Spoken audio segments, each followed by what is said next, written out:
أما بعد فنتابع القراءة في كتاب الأدب المفرد للإمام البخاري محمد بن إسماعيل رحمه الله. باب الحياء. حدثنا أحمد بن يونس حدثنا زهير حدثنا منصور عن ربعي بن حراش حدثنا أبو مسعود عقبة قال النبي صلى الله عليه وسلم: إن مما أدرك الناس من كلام النبوة إذا لم تستحي فاصنع ما شئت.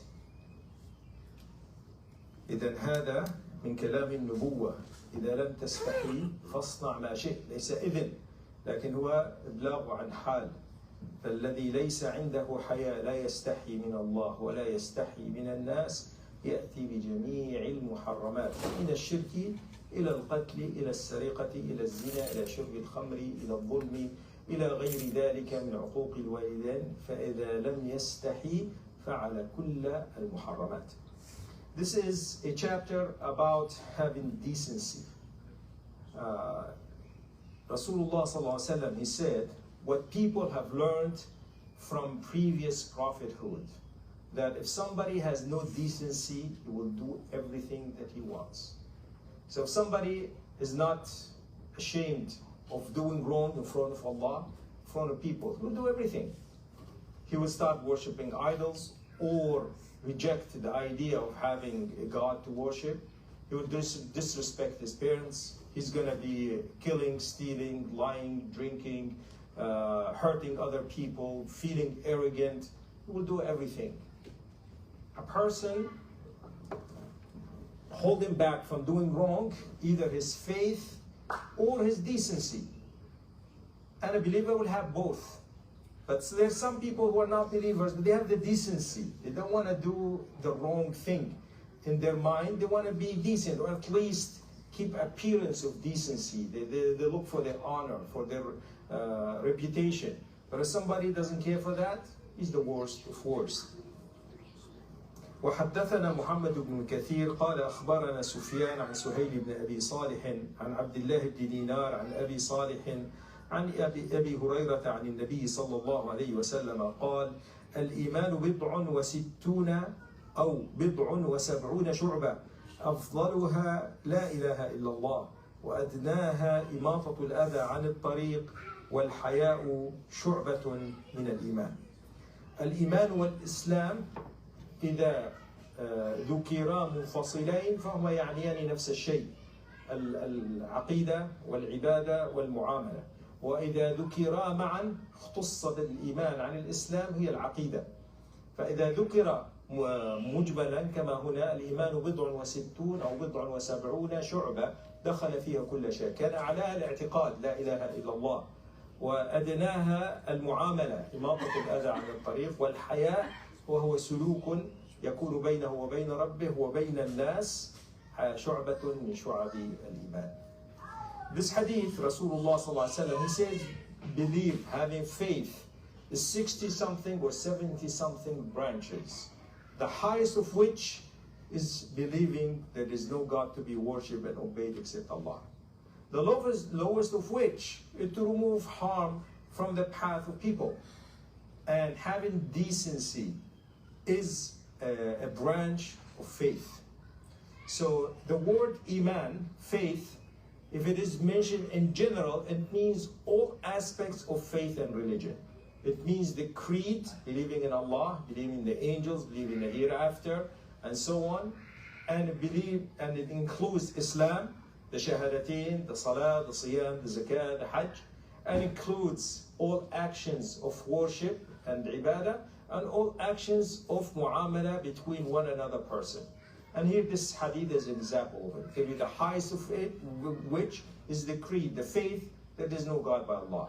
The lowest of which is removing harm from the path of people, even if they're not seeing you. You're walking, you see there's a branch in front of the masjid, people might hurt themselves. At winter time, you see there is some snow, people might fall. You shovel the snow or add some salt so they don't get hurt, whether they see you or not. But this is an act of faith. And having decency, that one is bashful from doing something wrong, this decency is a branch of Iman. Now, if Iman and Islam mentioned together in the same context, then Iman is specifically for the creed, for the belief, and Islam is for the apparent actions. إن المؤمنين والمؤمنات والمسلمين والمسلمات and so on. Iman, what's inside the heart. Islam, what people will see if it is mentioned separately. قالت الأعراب آمنا قل لم تؤمنوا ولكن قولوا أسلمنا ولما يدخل الإيمان في قلوبكم. When the Arab, the Bedouins in the desert, when they came and say to the Prophet ﷺ, "Oh, we're believers, give us a share of the zakah." Allah corrected them, say, "You're not a believers, you're Muslim. You entered Islam, but faith did not enter your hearts." So Islam is the apparent actions, the pronunciation of faith, the act of salah, the act of siyam, giving the zakah, performing hajj.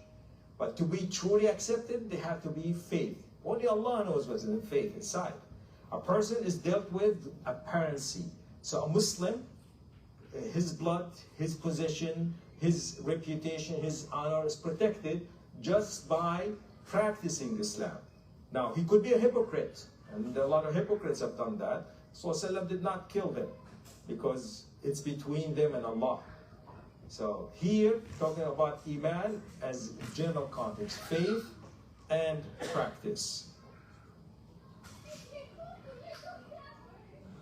وحدثنا علي بن الجعد قال أخبرنا شعبة عن قتادة عن عبد الله أو عبيد الله بن أبي عتبة مولى أنس قال سمعت أبا سعيد قال كان النبي صلى الله عليه وسلم أشد حياء من عذراء في خدرها وكان إذا كره شيئا عرفناه في وجهه. أنه كان صلى الله عليه وسلم ليس بالفحاش ولا الطعان ولا اللعان، حتى إذا انتقد شيئا كان ينتقد في سبيل الله. يصحي يقول ما بال أقوام ما لهذا الرجل، فلا يهاجمه صراحة ولا يشتمه ولا ينهره. فوصفوه أشد حياء من العذراء في خدرها، البنت التي لم تتزوج حين تكون في بيت أهلها تكون فيها الحياء، كان أشد حياء منها. فلا إلا إذا انتهكت محارم الله فكان يغضب لذلك وكان يرى ذلك في وجهه ولا يقول إلا ما يرضي الله عز وجل. The Sahaba, Abu Sa'id al-Khidri and Anas ibn Malik reported that Rasulullah sallallahu alaihi wasallam was more bashful than a young girl who's still living with her parents. If he's seen something he doesn't like, something wrong, you can tell in his face. That's it.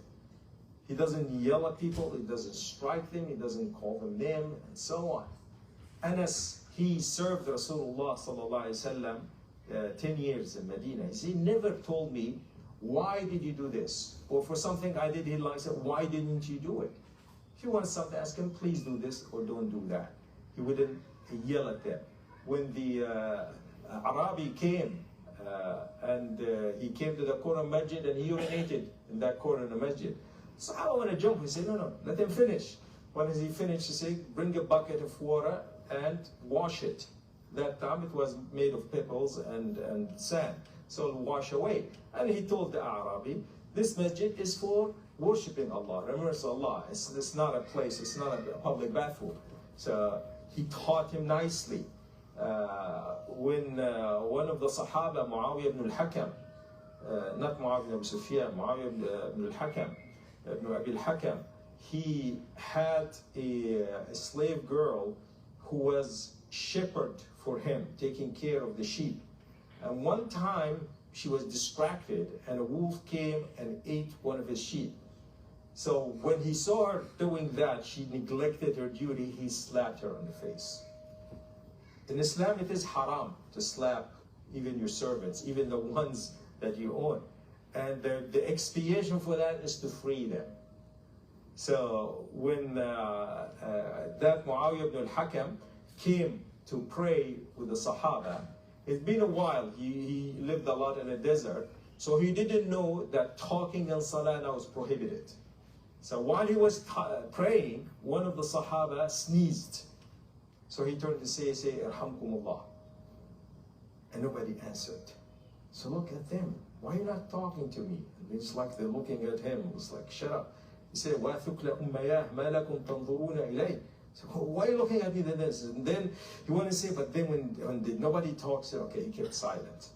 So after the salah was finished, Rasulullah sallallahu alayhi wa sallam told him, salah is for the remembrance of Allah. There's no talking in it. So Abu al-Hakam, he said, Muawiyah ibn Abi al-Hakam, he said he was the best teacher. He never yelled at me, he never humiliated me. So I felt, okay, I can now ask him. He said, I have this girl who did not take care of the sheep. I slapped her. I feel I've done something wrong. He said, bring her. He asked, she brought the girl. He said, where is Allah? She pointed up to the heaven. He said, who am I? He said, you are the messenger of Allah. I said, free her. She's a believing woman. So the character of Rasulullah sallallahu alaihi wasallam, he was bashful, he was gentle, he was not a harsh, mean person. And this is the character of the believer. You're learning from Rasulullah sallallahu alaihi wasallam to have this character. وحدثنا محمد بن بشار قال حدثنا يحيى وابن مهدي قال حدثنا شعبة عن قتادة عن عبد الله بن أبي عتبة مولى أنس مثله. وفي حديث سعيد بن العاص أن عثمان وعائشة حدثاه أن أبا بكر استأذن على رسول الله صلى الله عليه وسلم وهو مضطجع على فراش عائشة لابس مرط عائشة شيء من الستر، فأذن لأبي بكر وهو كذلك فقضى له حاجته ثم انصرف، ثم استأذن عمر فأذن له وهو كذلك فقضى له حاجته ثم انصرف. قال عثمان ثم استأذنت عليه فجلس وقال لعائشة اجمعي عليك ثيابك، قال فقضيت إليك حاجتي. عثمان قضى حاجته ثم انصرفت. قال فقالت عائشة يا رسول الله لم أرك فزعت لأبي بكر وعمر كما فزعت لعثمان. قال رسول الله صلى الله عليه وسلم إن عثمان رجل حيي وأنا خشيت إن أذنت له وأنا على ذلك الحال ألا يبلغ إلي في حاجته. في رواية أخرى عثمان تستحي منه الملائكة لا يستحي منه رسول الله صلى الله عليه وسلم، أنه رأى أن عثمان إذا رأى رسول الله صلى الله عليه وسلم منبسطا في جلسته ظن أنه ليس عنده وقت لطلب الحاجة، فانتبه له الرسول صلى الله عليه وسلم وجلس جلسة المنتبه حتى يعلم أن عثمان أنه متفرغ له فقضى له حاجته. أما أبا بكر وعمر كان الرسول صلى الله عليه وسلم جالسا في جلسة مرتاحة فسأل فقضى لهما حاجة. أما عثمان علم أنه حيي فإذا لم يجلس له جلسة المنتبه لم يسأل، فكان عثمان لحيائه استحيا رسول الله صلى الله عليه وسلم منه وخشي أن يمنعه حياءه من أن يسأله فجلس له حتى يسأله. This is a hadith telling us about the character of the Sahaba. The most kind of them was Uthman. He was very bashful. Once Rasulullah sallallahu alaihi wasallam was sitting in the room, his house, the room of Aisha, and his house is just basically a room. There was just a bed in it and hardly a place 2 or 3 people can sit. That's it. That was his. So he was sitting there. Abu Bakr, he asked permission to come in. He came in. Rasulullah was leaning on it. He asked him something and left. Then Umar came, the same thing. When Uthman asked Rasulullah set up, he dressed nicely and sat for him and answered him his stuff. So after he left, Aisha asked him, you did not pay as much attention to Abu Bakr and Umar as much as you paid to Uthman. Said Uthman is a very bashful person.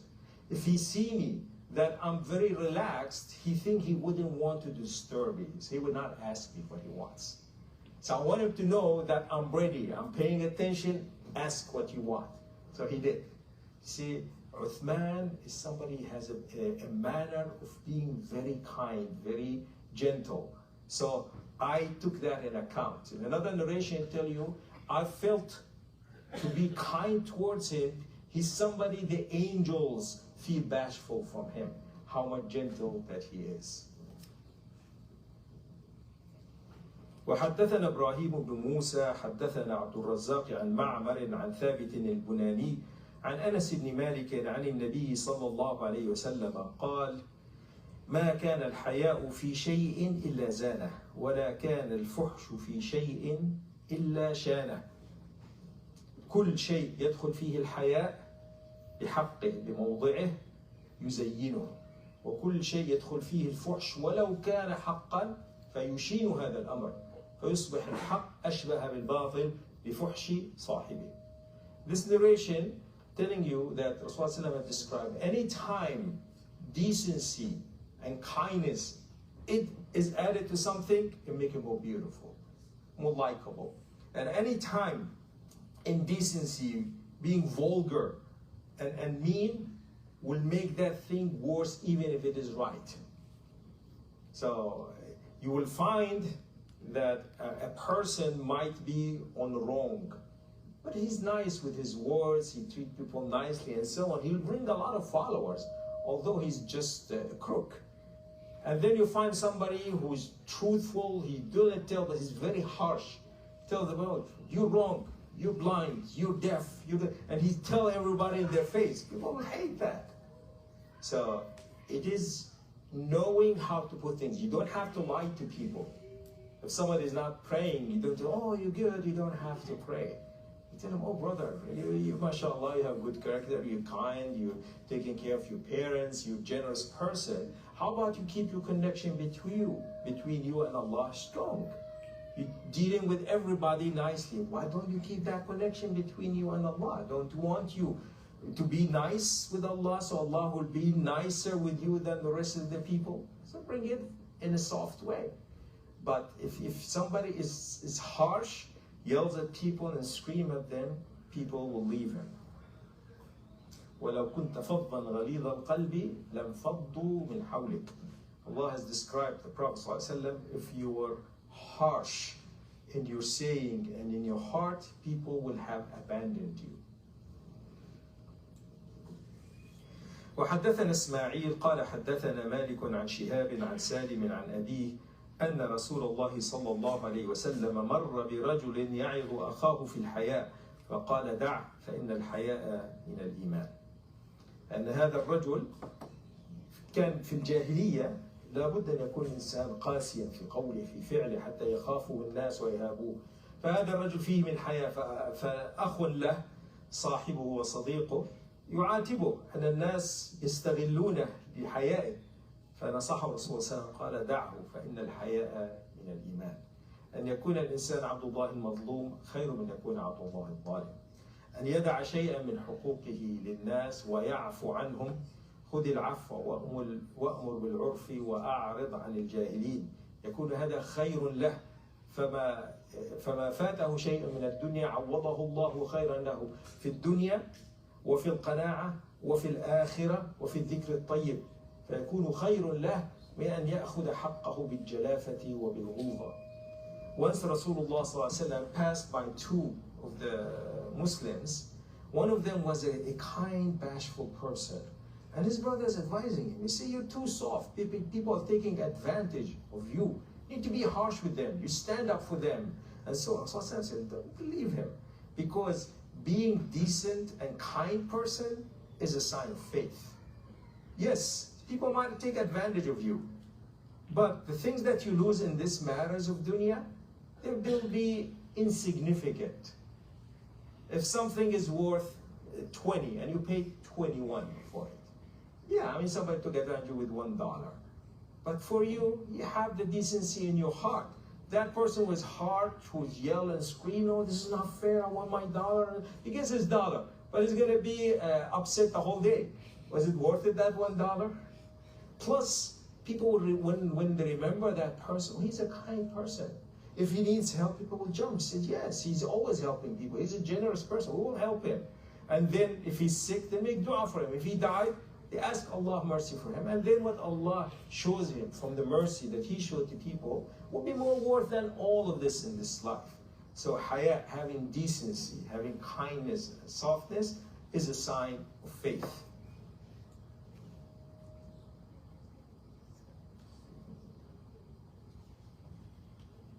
So inshallah we'll stop here. There's a lot of hadith in this matter, but it is a character that is easy to practice when life is easy. difficult to practice when life is hard. So when you got all your necessities are met, your house is safe, you got your bills paid, your stomach is full, you got means of transportation, you're working, your kids are growing, you're healthy, and so on. Yeah, it's easy to be nice. But when there's difficulty, when you're counting every penny to make sure you're stretching your dollars to fit you for the month and so on, so it makes pressure on you. And then that's when the true character shows, under pressure. That would that person become a mean person? Would he live like in a jungle, eat or be eaten? This is a character that makes people harsh from inside.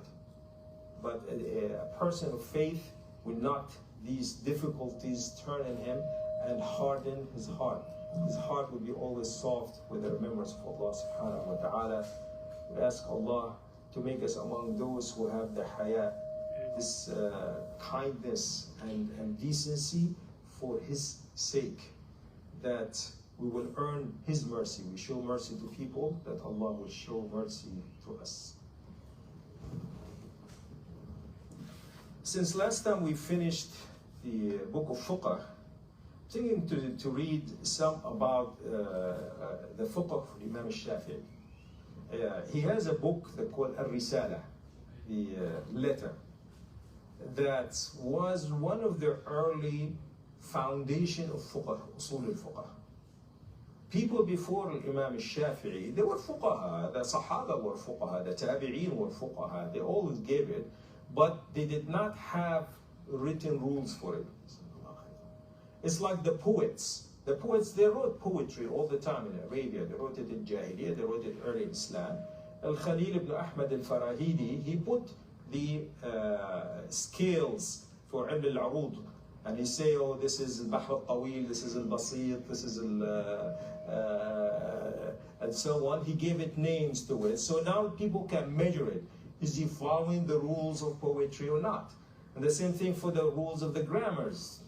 The Sahaba, the Tabi'in, they didn't need rules of grammars. When a lot of Muslim, non-Arabs coming to Islam, they wanted to learn that rules.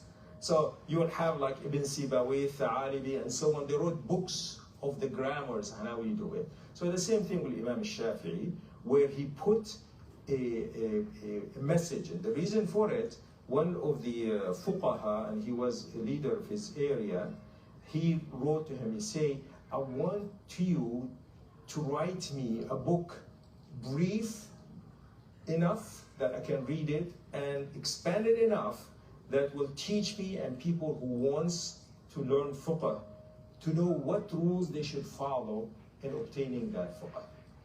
So he wrote this risala as a message to him, and was known after that being al-risala, the message. Although Shafi'i didn't call it the message, this is a book I've written, but it became famous being al-risala, Imam Shafi'i.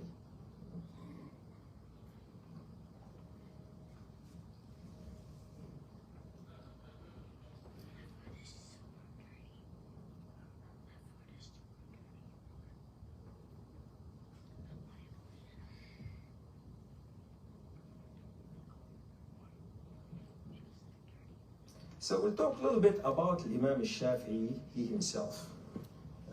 Muhammad ibn Idris. He was from the descendant of one of the cousins of Rasulullah sallallahu alaihi wasallam. So he was from Bani Abdul Muttalib, Bani Hashim, and Quraysh. But he wasn't from direct family of Rasulullah sallallahu alaihi wasallam. So he was Hashimi, but at the same time he was not from Ahlul Bayt. Both his parents were from, his father from being Hashimi, his mother from the tribe of Azd, a well-known Arabian tribe. He was born the year 150 Hijri. The same year Imam Abu Hanifa died. So subhanAllah, one Imam dies, another one was born. And he was born, most ulama say he was born in Gaza or in the area around Gaza nowadays. His father died when he was young, but he was very bright. By age 7, he memorized Quran. So after his father died, his mother took him to the desert, to his maternal uncles from Al-Azd, and he grew up in the desert of Arabia with pure Arabic tongue. So he was the most eloquent with the Arabian tongue from all the fuqaha and ulama of his time. And he has poetry known. There's a book of poetry, Diwan Imam al-Shafi'i, a lot of it wisdoms and so on. Then he learned fiqh in Mecca. Then he went to Medina and learned fiqh from Imam Malik, best of the teachers. Then he went to Iraq and he learned fiqh from Muhammad ibn Youssef, the students of Imam Abu Hanifa. And he learned from Sufyan ibn Abi Uyayna and so on, a lot of the prominent scholars of his time. So by the time he was 25, he was a scholar. So he's starting the fiqh, where he combined the school of Ra'i that was prominent in the Hanafi madhab, where they do a lot of deduction, with the school of Hadith that were very prominent with Imam Malik, because Imam Malik wrote his book Al-Muwatta. And it was the most authentic book of Hadith of his time. Until Imam Bukhari wrote his book Sahih al-Bukhari, people consider it the most authentic book a man has written. And Muwatta means it made it easy, so people ask an introduction. So the hadith was simple, it was written under the chapters of fiqh. Before that, people have isnad, so musnad, so musnad Aisha, musnad Abu Huraira, and so whatever hadith narrated by one sahabi, regardless of the topic. So Imam Muwatta, he put it in topics, and he has his fiqh based on this topic. So Imam al-Shafi'i was able to combine all of that ilm, and then he put rules for it, like in his book Risala, and he was able to distinguish himself as a prominent scholar of fiqh. He moved between Iraq and different areas, and his last years he spent it in Egypt. He lived about 5 to 6 years in Egypt. Egypt at that time were like 100% Maliki madhab. In 5-6 years, they were like 80-90% Shafi'i. Till nowadays, the prominent madhab in Egypt is the Shafi'i. Malik is still there. They have some Hanafi, but the madhab Imam Shafi'i was there. He died. He was 54 years old. All of this, 54 years old. So, subhanAllah. These like ulama at a different level. Barakah. I mean, he was so bright. These are the geniuses of their times, and they dedicated their life with. So they had the niyyah, the ikhlas, and they had the resources. They went to the best of scholars, learned from them. They have the brightest of mind, the tawfiq that Allah has given them, facilitated it for them to come up with this ilm that came with them. And you find a lot of the scholars later on in hadith and so on, a lot of them were Shafi'i scholars, Imam al-Nawawi, Imam al-Hajar al-Asqalani, and so on. A lot of them followed the Shafi'i scholar. Imam al-Muzani, one of his students, he said, if a alim was allowed to imitate another alim, I would say imitate the Shafi'i. But as a alim, you should follow the truth. Now, for students of knowledge, for common people, yeah, they need to follow a alim. But he said, if it was for a alim to follow another alim, I would say it would be Imam al-Shafi'i.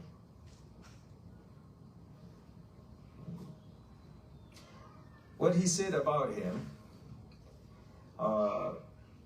فصيح اللسان ناصع البيان في الذروة العليا من بلاغة تأدب بأدب البادية وأخذ العلوم والمعارف من أهل الحضر. So he was talking about him, how he got the pure Arabic tongue from living in a desert. He learned the pure Arabic tradition from living there. And then when he went to the city, he got the best of their knowledge. Because people in the desert, they have limited resources of knowledge. But there, going to the cities, he met the scholars, he read the hadith, he read the fiqh. So he combined both. وكان إلى علمائه مرجع الرواية والسنة وكانوا أساطين العلم في فقه القرآن ولم يكن الكثير منهم أهل لسن وجدل وكانوا يعجزون عن مناظرة أهل الرأي فجاء هذا الشاب يناظر وينافح ويعرف كيف يقوم بحجته وكيف يلزم أهل الرأي بوجوب اتباع السنة وكيف يثبت لهم الحجة في خبر واحد. So at that time, you have a lot of people who started reading philosophy, the logic, the Greek logic, and so on. So they started deviating from the Sunnah. And they said, oh, we have the book of Allah, that's enough for us. Each will understand it on their own way. And he was able to stop them from doing and made sure that everybody knows that the Sunnah of Rasulullah is the criterion to understand Quran. And the narration of one Sahabi is by itself an evidence on people. Because when Rasulullah will send a messenger to Caesar of Rome or a Persian ruler, whatever, he sent one Sahabi. He never said, oh, I need to send 100 people of them that will say we need ijma' on this matter, we need tawatur. One Sahabi is enough. As long as the narration is correct, that's enough for you. حتى سماه أهل مكة ناصر الحديث.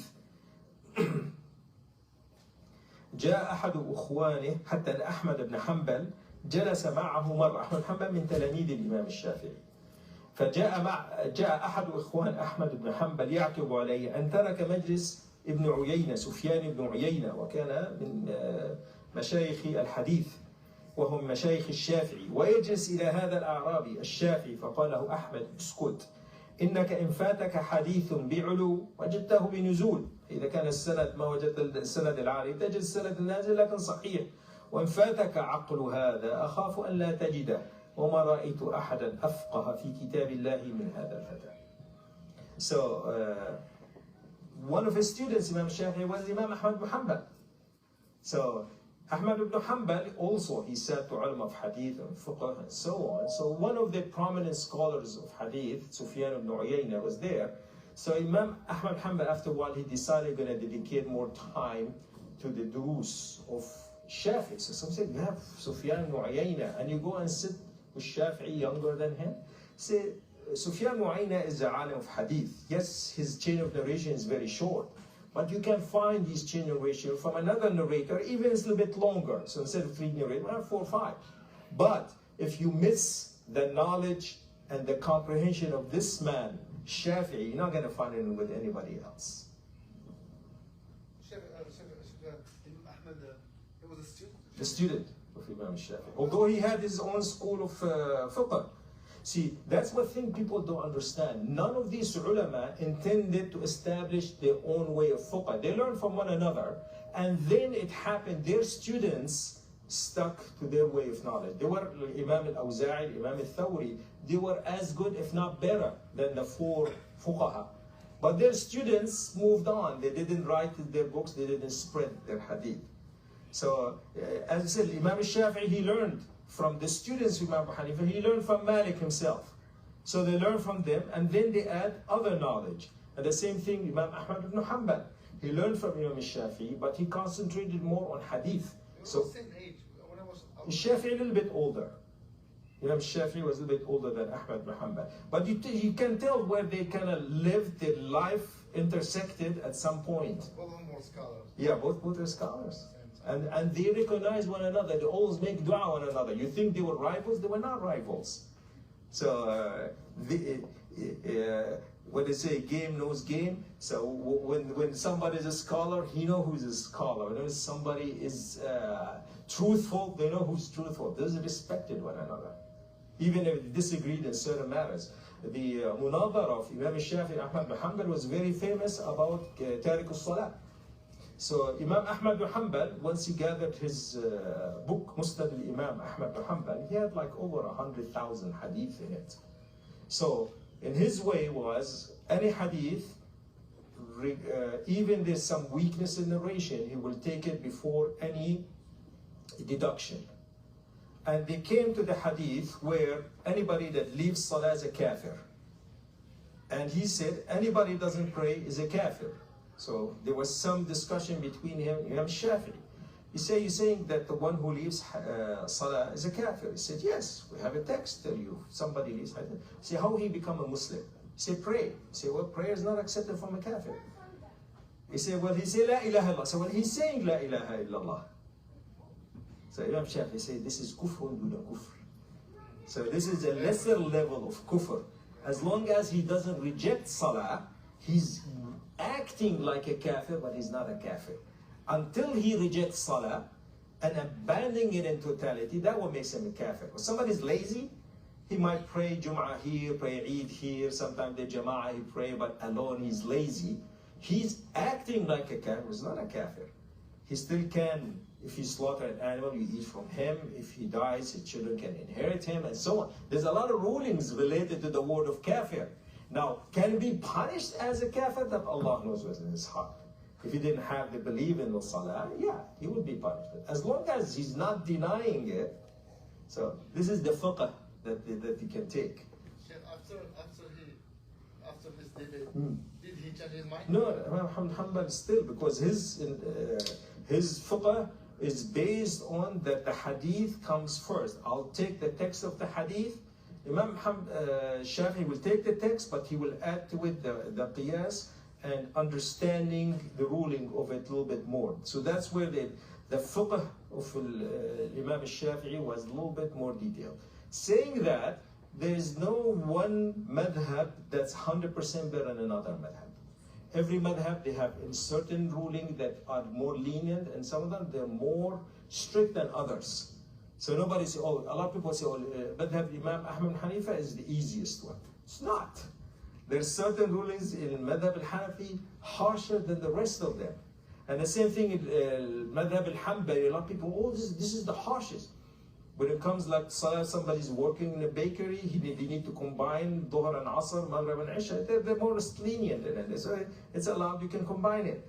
And so every madhab, none of them intended to be lenient or harsh. Each one of them was following the dalil, the evidence. So none of them intend, oh, I'm going to do a madhab that's easy on people. But also, no, I'm going to be very strict, make their heart look. No.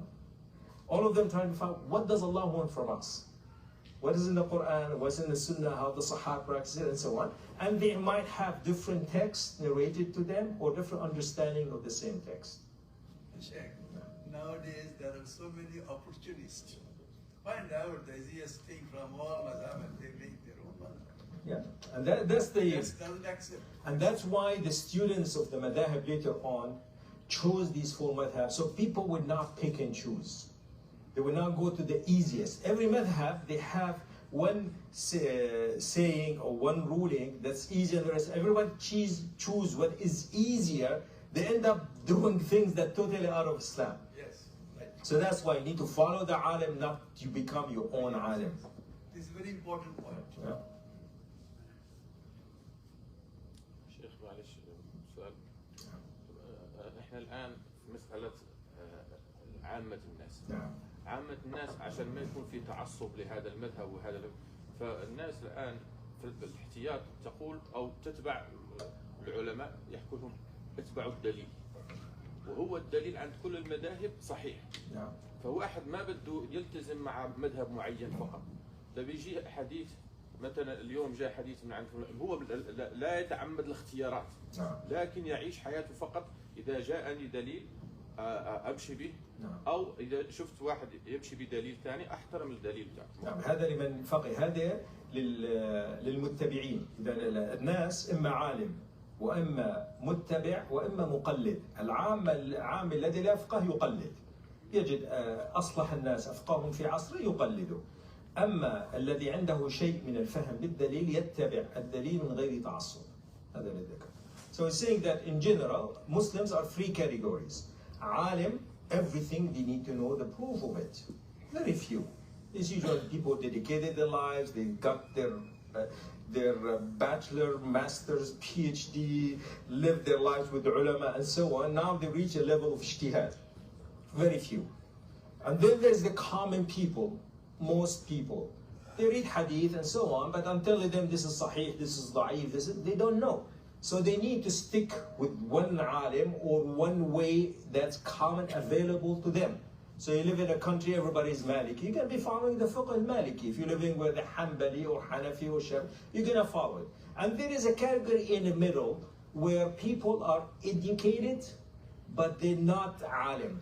So these kind of people, they would not have one madhab only that they follow. They will start somewhere with a madhab, but if they know there's one particular matter where there's a dalil of it, other than what their teacher taught them, they will follow the dalil with a good scholar saying it. So it's not enough that you read a hadith and then you reject the saying of the madhab, or because you just read a hadith. You need a alim explaining it. Yeah, this applies in this case, that's why you need it. Because there's certain hadith, we might misunderstand it.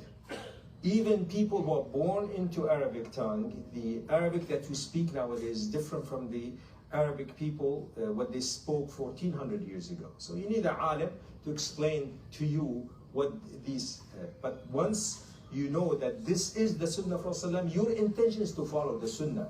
The ulama, by them, you're not going to go to Jannah being Hanafi or Shafi'i or Hanbali or Maliki. You're going to go to Jannah being Sunni, following the Sunnah of Rasulullah sallallahu alayhi wa sallam.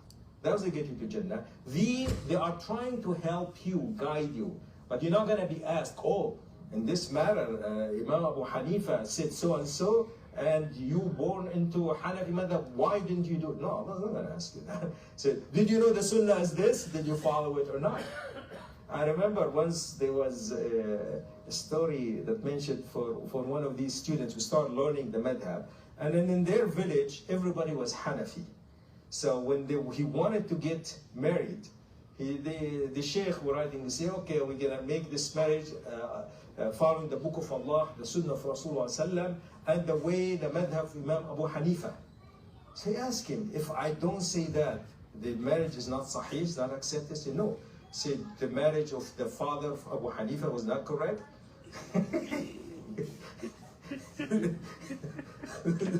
It's about the book of Allah, the Sunnah of Rasulullah sallam. Yes, Imam Abu Hanifa, he made it easy. He put certain rules and his students followed it. But you're not asked about following the madhab.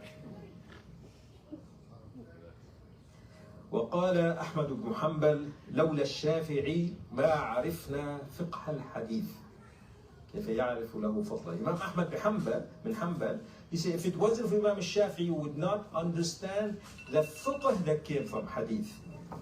Now Imam Ahmad ibn Hanbal was more versed in the hadith itself, in the narrations, in the sanad and so on. The fiqh of it, he knew that Imam Shafi'i has more. Imam Shafi'i, a lot of times when he narrates something, he will ask Hanbal, you know more about the chain of narration. If we mention a hadith that we're basing a ruling on it and you know it is weak, tell us. So we don't follow it. So each they knew a little bit stronger in one aspect than another, but all of them were ulama of hadith, all of them ulama of fiqh, of Quran and so on, but some of them were better in one aspect than another.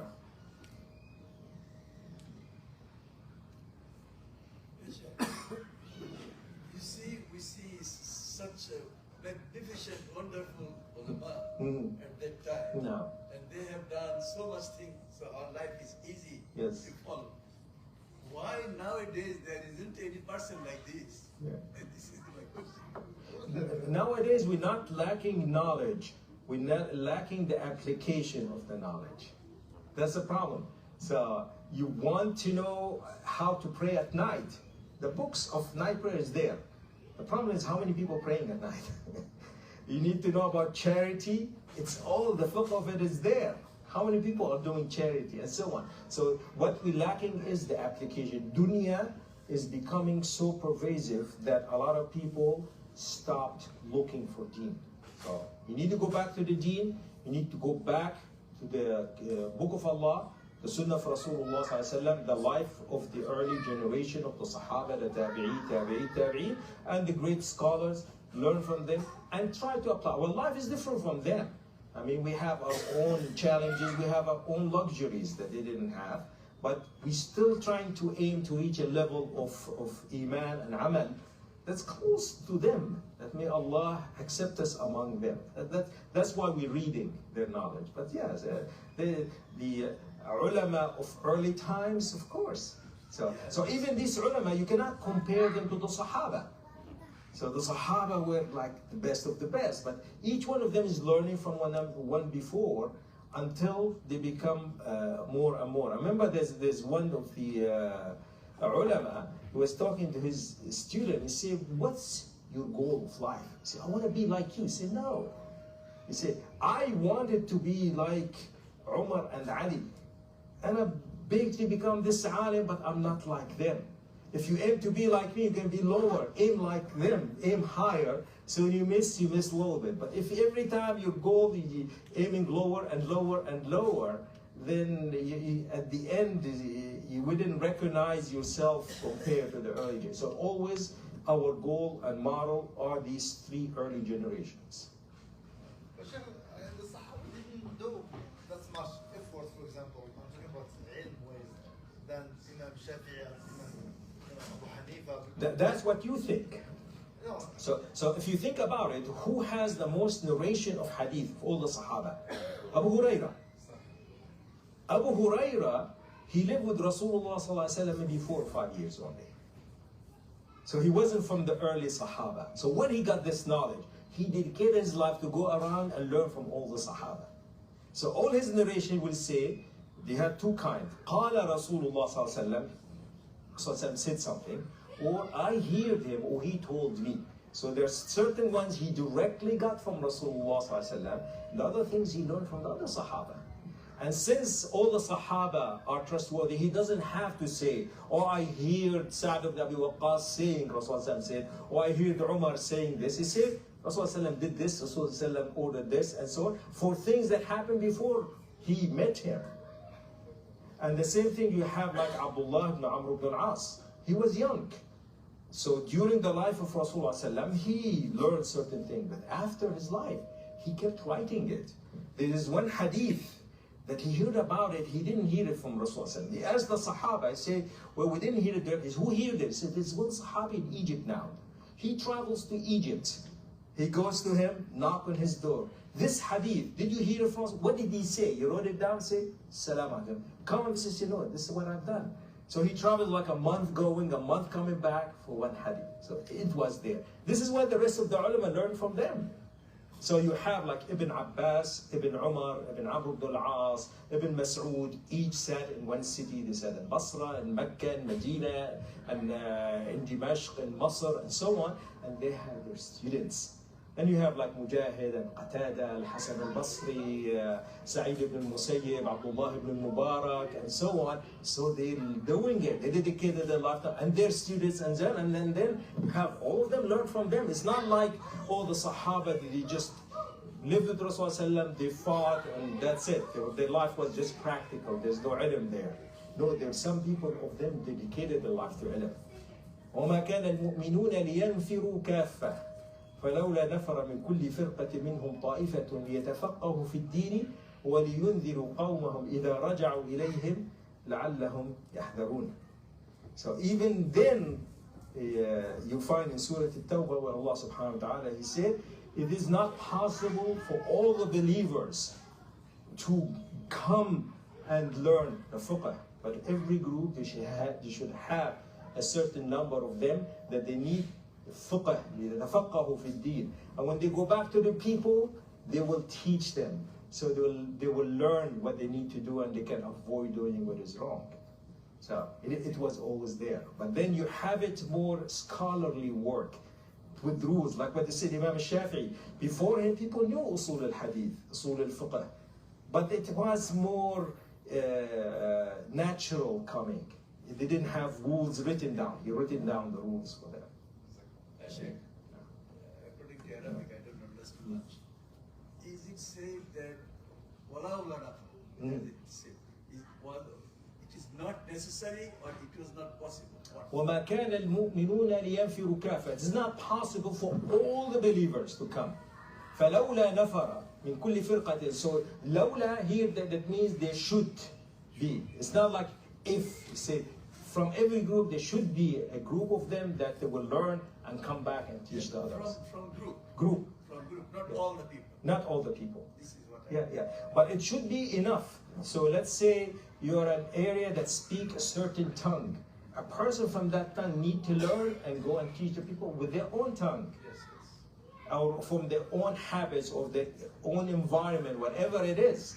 People saying the same tongue is easier. Allah subhanahu wa ta'ala, وَمَا أَرْسَلْنَا مِن رَسُولٍ إِلَّا بِلِسَانِ قَوْمِهِ لِيُبَيِّنَ لَهُمْ. The prophets were sent with the tongue of the people to show them. How about the scholars?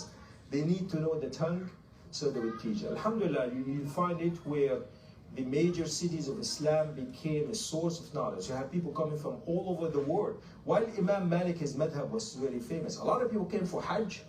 So they settled in Mecca, then they went to Medina and they have Imam Malik, they learned from him. They went back and spread al-fiqh al-Maliki. So that's how they, people who were closer to them, to Iraq, where Imam Abu Hanifa was there, and a lot of his students spoke Persian and other languages. They spread it everywhere eastern of Iraq. So that's where they're spreading this knowledge, and this is where we need to continue this habit.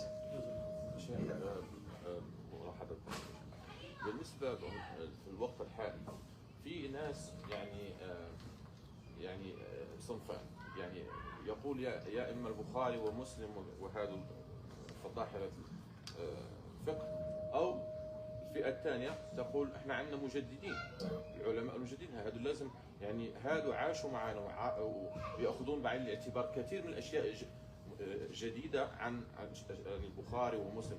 فهل يعني أن مثلا يتبع الإنسان عالم من العلماء شيخ ابن باز أو الألباني أو شيء من هذا يعني أنسب وأصوب وفيه سلامة أكثر للعموم على أن يعني يرجعون. هو الأمر طبعا الاثنين، لابد من كل عالم معاصر أن يبني عما سبق ولا ينسف جهود السابقين ولا يأتي بما يخالفهم، يأتي بالأمور المعاصرة التي لم تكن على عهدهم. أما أن ينسف ما كان قبله هذا ما تجده أحد من العلماء. So he's saying that some people say, oh, I'm just going to follow the old mashayikh, the well-known ones, the ulama of the madhab, al-Bukhari, Muslim, and so on, and that's enough for me. And some say, no, I'm just going to follow just contemporary alim. See, the contemporary alim should base his knowledge on the knowledge of the early ones. A matter that's already settled and obvious from the early generation, one should not contradict it. But you have new things that are happening a lot that we didn't know about it. The banking system, we didn't know about it. A lot of the medical technology, the science, a lot of it is new. So you need the ulama who were based on this foundation of ilm, and now they can apply it. There's an authentic hadith that Allah, at the top of every century, every 100 years, there will be a mujaddid renovating the religion. Yeah, so they will bring it back to application. And you hardly find that at any time that there wasn't every 100 years or so. And that mujaddid shouldn't be only one alim, could be a group of ulama, a school of knowledge. And that's what you find in our contemporary, the prominent ulama, Sheikh ibn Baz, Sheikh ibn Uthaymeen, Sheikh al-Albani, their students and so on, spread the idea again, going back to hadith, applying the hadith, going back to the fiqh and so on, where you're respecting it, and they were able to stop the Orientalists and the ones who have doubt about the Quran and the hadith. They started throwing doubt about, oh, you need to modernize your Islam the same way the Jews and the Christians, they have renovation in their religion. You find the Jews nowadays not practicing the kind of Judaism that Musa practiced. You see the Christians not practicing the Christianity, the early ones. You should be more loose. You don't wear the same thing. You don't eat the same thing. You just base it on the principles, but you do whatever you want. So, no. things that are halal is halal, haram is haram, right is right, wrong is wrong, but they are contemporary things you need to live. You need to know how to handle it. How are you going to drive your car? How are you going to go to university? How are you going to apply for a job? How are you going to be buried? How are you going to be eating? And so on. So there are contemporary things you need to know, and that's where the ulama come.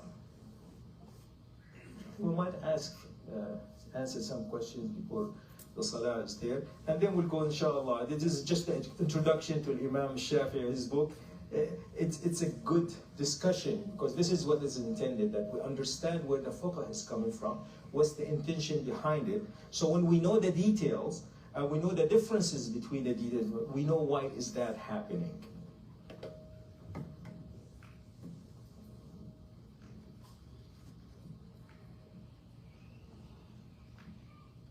So there was a question from the sister about the art of drawing humans, haram, if it is mandatory at school. Drawing or making sculpture of anything of a soul, whether it's a human or animal, it is haram, it's forbidden. And people who do that, they'll be among the most who are punished in the day of judgment. They'll be asked, bring soul and life to what you have created. It is haram. And schools should not order people to go against their faith. Alhamdulillah, and in this country, if somebody really insists, they can even sue the school and get them, this is against my faith to be drawing this. They can draw a general figure without the details. So they don't have to go with the details that this is like a creation of life. They draw like a stick man. Yeah, stick man, something without the features of a human being, then this is permitted.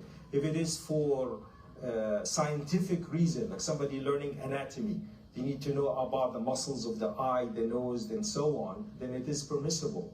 But if it is just for artistic reasons, they love, I don't know, Martin Luther King or something, to draw his picture and hang it on the wall, this is haram.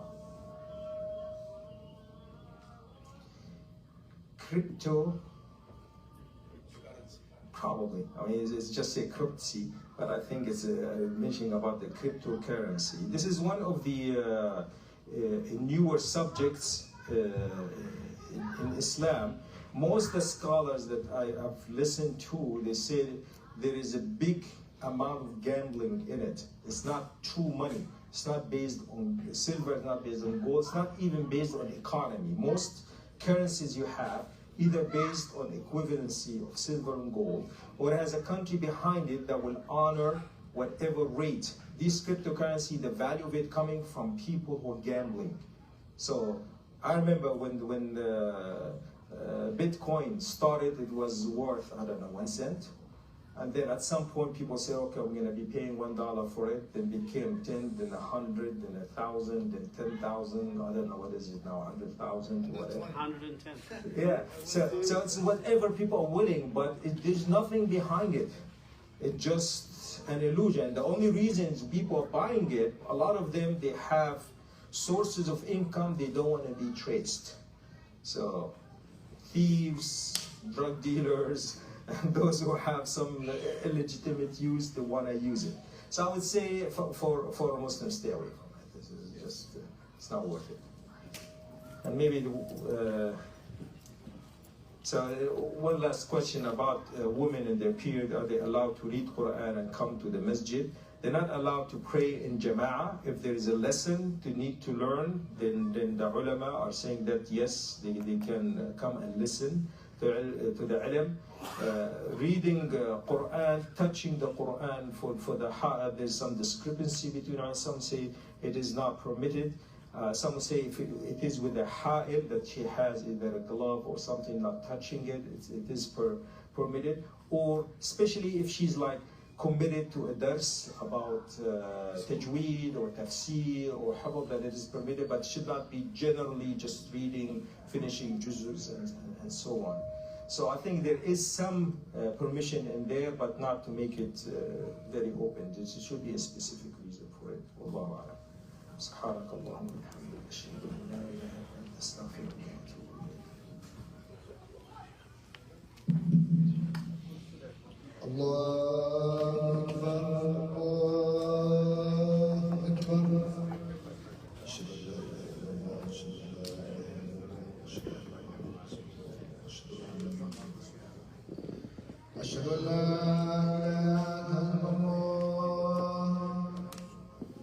أشهد أن لا إله إلا الله أشهد أن محمدا رسول الله أشهد أن محمدا رسول الله حي على الصلاة حي على الصلاة